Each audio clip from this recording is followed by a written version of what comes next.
بلوچستان میں دہشت گردی کی حالیہ لہر سیکورٹی اداروں کے لیے چیلنج بن گئی۔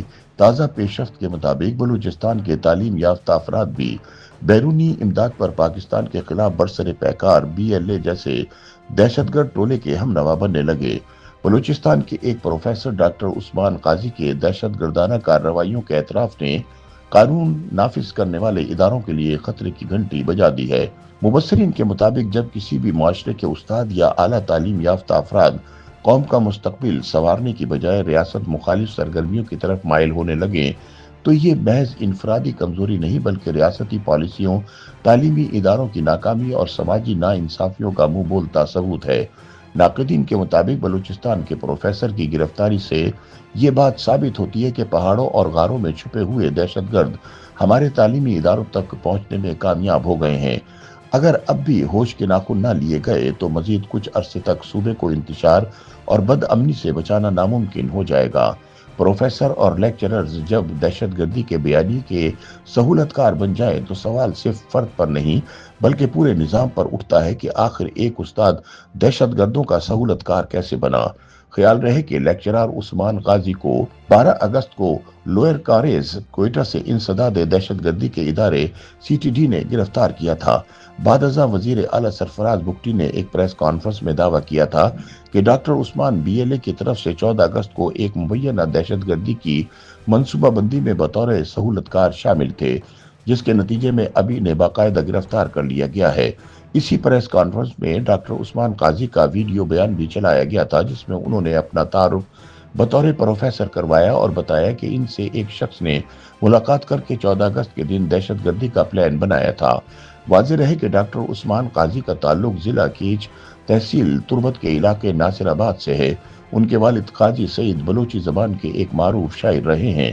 Doctor Usman Balochistan university of information technology engineering and management sciences میں مطالعہ پاکستان پڑھا رہے تھے۔ اس سے پہلے انہوں نے MPhil کی تعلیم اسلام آباد کی قائد اعظم یونیورسٹی سے حاصل کی، جبکہ عثمان نے PhD کی ڈگری پشاور یونیورسٹی سے حاصل کی۔ ڈاکٹر عثمان کے قریبی دوستوں کے مطابق ڈاکٹر عثمان کے خاندان کا شدت پسند تنظیموں سے کوئی تعلق نہیں رہا بلکہ وہ اس کے براہ راست شکار ہوئے۔ انہیں افسوس ہے کہ ایسا معاملہ سامنے آیا ہے، تاہم اب لگتا ہے کہ طلباء اور پڑھے لکھے لوگوں کے خلاف موجودہ بیانیے کو تسلیم کر لیا جائے گا۔ تاہم حقیقت یہ ہے کہ ڈاکٹر عثمان نے خود دہشت گردانہ کارروائیوں میں ملوث ہونے کی تصدیق کر دی ہے۔ تاہم لیکچرر عثمان قاضی کی گرفتاری کی حالیہ خبر سامنے آنے کے بعد سے سوشل میڈیا پر ان کے زیر حراست دیے گئے بیان پر بحث جاری ہے۔ ڈاکٹر عثمان کی زیر حراست ویڈیو نے سوشل میڈیا پر دو طرح کے گروہوں کے درمیان بحث چھیڑ دی ہے۔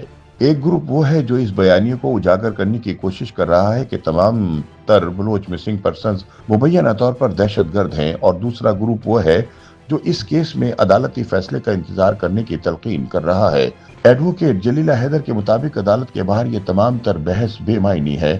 اس سے نہ تو ریاست کو اور نہ ہی عثمان کو کوئی فائدہ پہنچے گا۔ بہتر یہی ہے کہ عدالت کے ثبوت پر مبنی فیصلے کا انتظار کیا جائے۔ تاہم ایڈوکیٹ فیصل صدیقی کے بقول ڈاکٹر عثمان قاضی کے بیان جیسے ویڈیو بیان کی کوئی قانونی حیثیت نہیں ہے۔ بظاہر یہ بیان پولیس کی حراست میں لیا گیا ہے، جس میں بے شک پروفیسر عثمان نے دہشت گردانہ کارروائیوں کی پلاننگ میں شامل ہونے کا اعتراف کیا ہے۔ تاہم پولیس کسٹڈی میں دیے گئے اس قسم کے بیان پر سزا نہیں دی جا سکتی۔ ان کے مطابق اس حوالے سے عدالت میں پیش کیے گئے ثبوتوں کی بنیاد پر فیصلہ ہوگا، نہ کہ ویڈیو یا میڈیا کے سامنے دیے گئے بیان پر۔ یہ فیصلہ میڈیا کو نہیں، عدالت کو کرنا ہے۔ واضح رہے کہ یہ پہلا واقعہ نہیں جب کسی اعلیٰ تعلیم یافتہ شخص پر دہشت گردوں کی سہولت کاری کا الزام لگا کر گرفتار کیا گیا ہو۔ اس سے پہلے 2023 میں ایک طالبہ ماہل بلوچ کو CTD نے کوئٹہ سے گرفتار کیا تھا۔ ماہل پر بھی یہی الزام تھا کہ انہوں نے دہشت گردوں کی سہولت کاری کے طور پر کام کیا۔ ماہل کے اہل خانہ نے اس وقت اپنے بیان میں کہا تھا کہ ان کا کالعدم اکثریت پسند تنظیم بلوچستان لبریشن فرنٹ یعنی BLF سے کوئی تعلق نہیں، اور ان کے پاس سے خود کش جیکٹ کی برآمدگی کے دعووں میں بھی کوئی صداقت نہیں۔ تاہم CTD کے مطابق ماہل بلوچ کو کوئٹہ کے سیٹلائٹ ٹاؤن کے علاقے میں ایک پارک کے قریب سے گرفتار کیا گیا، جہاں ان سے خود کش جیکٹ برآمد کی گئی تھی۔ اس کے بعد ان کے خلاف مقدمہ درج کیا گیا، لیکن ماہل کے اہل خانہ نے دعویٰ کیا تھا کہ انہیں کسی پارک سے نہیں بلکہ گھر سے حراست میں لیا گیا۔